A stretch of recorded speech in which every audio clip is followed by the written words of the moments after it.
Olá, nono ano! Bem-vindos a mais uma aula de redação da apostila número 4.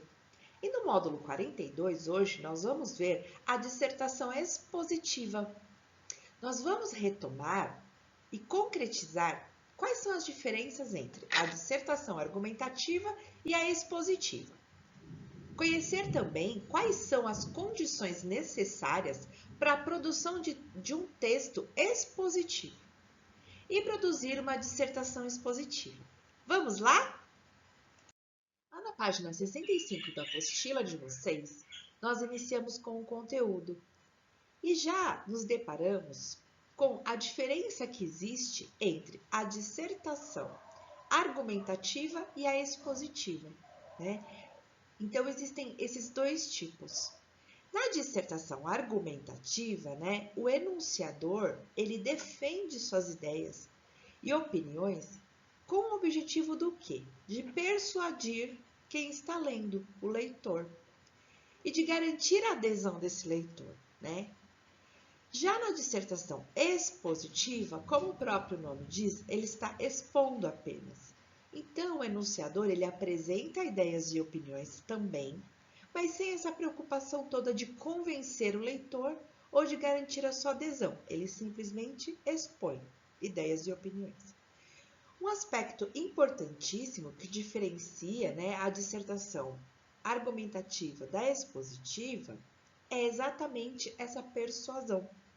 A argumentativa, ela quer persuadir e a expositiva apenas expõe.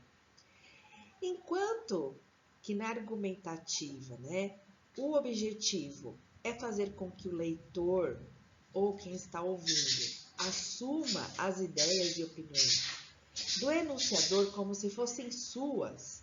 Na dissertação expositiva, o enunciador expõe com toda a isenção, até mesmo de ideias com as quais ele nem concorda. Entretanto, também nesse caso, as ideias e as opiniões, elas devem ser justificadas com argumentos consistentes e coerentes, né? Pois se trata de uma dissertação. O que isso é possível se o enunciador tiver total conhecimento do assunto que está sendo tratado na dissertação. Outras características da dissertação expositiva, né, é que, em geral, ela é organizada em 3 partes, que podem ou não corresponder a 3 parágrafos. O primeiro parágrafo é a introdução. É nela, na introdução, que você conduz o leitor para dentro do texto, faz aquele convite, né, para dentro do texto. E expõe o tema, os motivos para escrever sobre ele e a ideia central do texto. O segundo é o desenvolvimento. Apresenta explicações sobre a ideia central do texto, os argumentos que os comprovam, né? E você também depois pode desenvolver mais um parágrafo ou 2 no desenvolvimento. E a conclusão.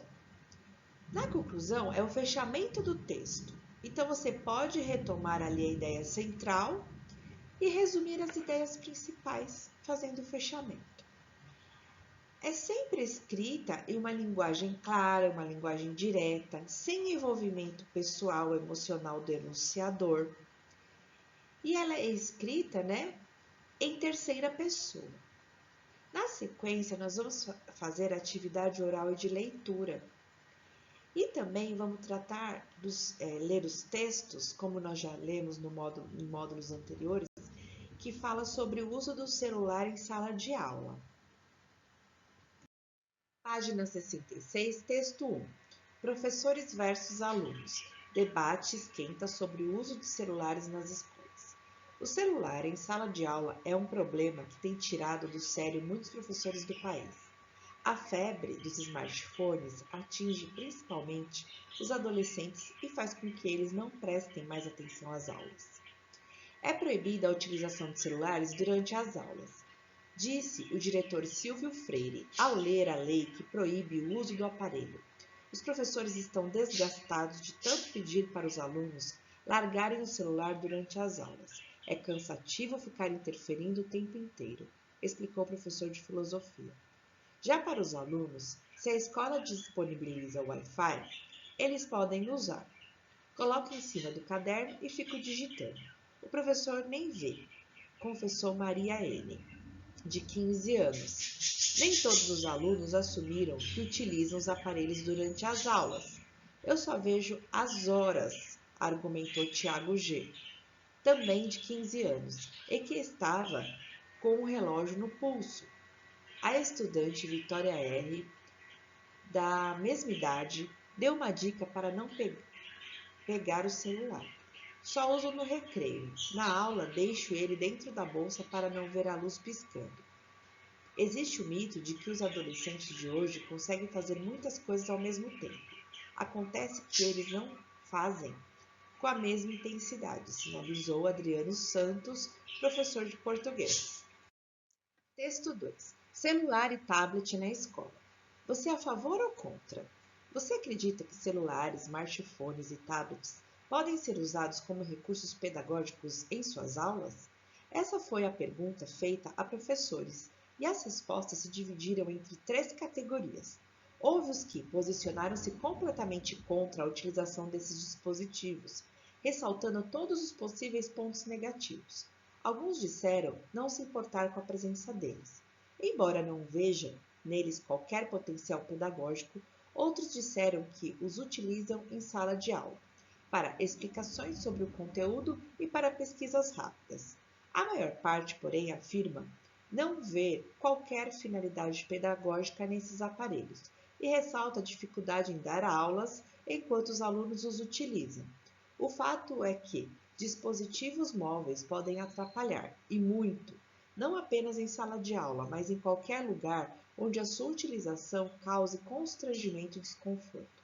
Além disso, os alunos com celulares ligados ou smartphones conectados à internet podem sim se dispersar durante a aula. Esses mesmos aparelhos, no entanto, podem ser úteis para pesquisas ou para a criação de informações, por meio de recursos como a fotografia ou a impressão de mapas, por exemplo. Texto 3. Celular e adolescentes. Uma relação perigosa. Uma pesquisa revelou que o uso do celular à noite é praticamente recorrente entre os adolescentes, e isso está diretamente relacionado ao aumento do nível de cansaço desses jovens após algum tempo. Estudos revelam que adolescentes que dormem menos estão mais propensos a problemas cognitivos ou comportamentais em sala de aula. Os pais devem estar alertas. É preciso restringir ou proibir o uso de celular após a hora de dormir. Especialistas recomendam que crianças e adolescentes tenham entre 8 e 10 horas de sono por noite, para manter uma vida saudável e um bom desempenho durante o dia. Exercício número 1. Reflita sobre o texto 1 e responda. Qual é a ideia central do texto? A ideia, pessoal, são posições antagônicas, né? Posições contrárias de professor e alunos sobre o uso do celular em sala de aula. B. Qual é o principal argumento dos professores contra o uso do celular? O principal argumento dos professores para barrar os celulares é que se trata de um mito, a ideia de que os adolescentes de hoje conseguem fazer muitas coisas ao mesmo tempo. O que acontece é que eles não fazem com a mesma intensidade. C. Em qual é o argumento dos alunos? Qual que é o argumento dos alunos para utilizar o aparelho? O principal argumento dos alunos é que se a escola disponibiliza Wi-Fi, eles devem e podem usar o aparelho. 2. Em relação ao texto 2, responda A. Esse texto aborda o uso do celular sob o mesmo ângulo que o texto anterior ou sob um novo ângulo? Bem, na verdade, o texto aborda o mesmo assunto que o anterior. A diferença é entre professores e alunos quanto a celulares em sala de aula. E B, segundo esse texto, o que se pode dizer contra os celulares em sala de aula? E que benefícios os celulares podem trazer ao ensino e à aprendizagem?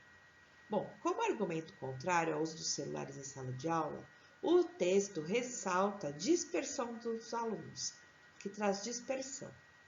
E segundo o texto, a utilidade dos aparelhos ao ensino e aprendizagem, ela reside no fato de que permitem criar e obter informações para pesquisas. Questão 3. Sobre o texto 3, responda. A. Nesse texto, a relação entre o uso do celular e a escola é aspecto principal ou secundário? Se for secundário, qual que é a ideia central dele? Bem, nesse texto, a relação entre as novas tecnologias e a escola é uma questão secundária. Porque, na verdade, o tema central é um aspecto não abordado nos textos anteriores. Ele é diferente. Ele fala do perigo que representam os celulares quando eles são utilizados abusivamente por uma criança e por um adolescente, né? Pedindo aí para que os pais monitorem esse uso, né? Porque pode influenciar até na saúde, as poucas horas, né, em que os alunos dormem em virtude de ficarem no celular. B. Com que finalidade o texto parece ter sido escrito? Esse texto 3, ele foi escrito, né, com a finalidade de alertar os pais sobre o uso abusivo dos celulares por parte dos filhos, dos adolescentes, de todas as crianças até. Muito obrigada pela participação. Faremos os demais exercícios em nossa aula de correção de exercícios. Vejo você lá, ok? Um beijão e até!